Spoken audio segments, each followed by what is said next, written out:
And how does it work? DNA, also known as deoxyribonucleic acid, is a molecule.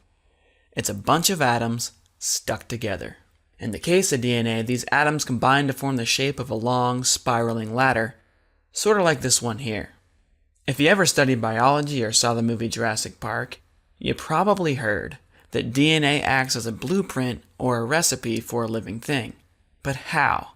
How on earth can a mere molecule act as a blueprint for something as complex and wonderful as a tree, a dog, or a dinosaur? To help answer that question, let's first take a quick look at amino acids. Amino acids are tiny little chemicals inside our bodies that are so important, they're often referred to as the building blocks of life. There's about 20 different kinds, each with their own unique shape.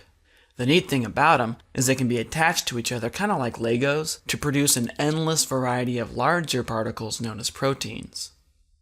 Amino acids make up proteins. Proteins, along with other chemicals, combine to form living cells. Cells make up tissues. Tissues make up organs. And organs, when they're all put together and functioning, of course, combine to form living creatures like you and me. These proteins that make up our bodies, and keep in mind, there's millions of different kinds of proteins. They each have to be formed in the perfect shape in order to function. If they're the wrong shape, they usually won't work. That's where DNA comes in. DNA does a lot of interesting things, some of which we don't fully understand, but one of its main and most well understood functions is to tell amino acids how to line up and form themselves into the perfect protein shapes. In theory, if the right proteins are built at the right time and in the right place, everything else from cells to organs to entire creatures will come out just fine. This here is a simplified model of DNA. It shows us that the steps of the ladder are made up of 4 different kinds of chemicals shown here by different colors and letters.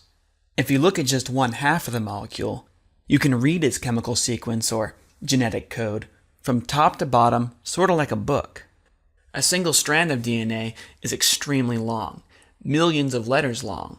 It spends most of its life coiled up like a noodle, living inside the nucleus or the centerpiece of a cell. Amino acids, however, live outside the nucleus in what's called the cytoplasm. To help DNA interact with the cytoplasm and convert those amino acids into proteins, special chemicals inside the nucleus make partial copies of the DNA code.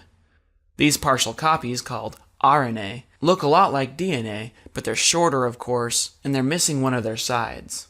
Their small shape and size allows them to fit through tiny pores in the nucleus, out to the cytoplasm, and into the mouth of another particle called a ribosome.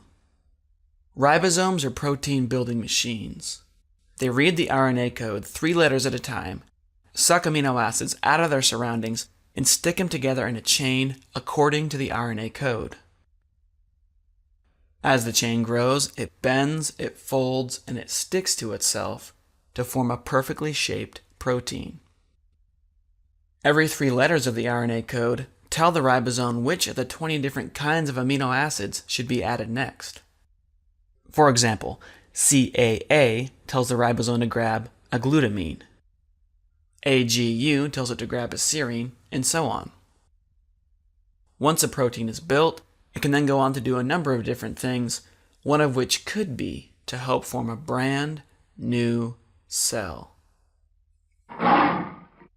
So to answer the original question, what is DNA? DNA is a molecular blueprint for a living thing. How does it work? DNA creates RNA, RNA creates protein, proteins go on to form life. This entire process, as complicated, as sophisticated, as magical as it might seem, is entirely based in chemistry. It can be studied, it can be understood.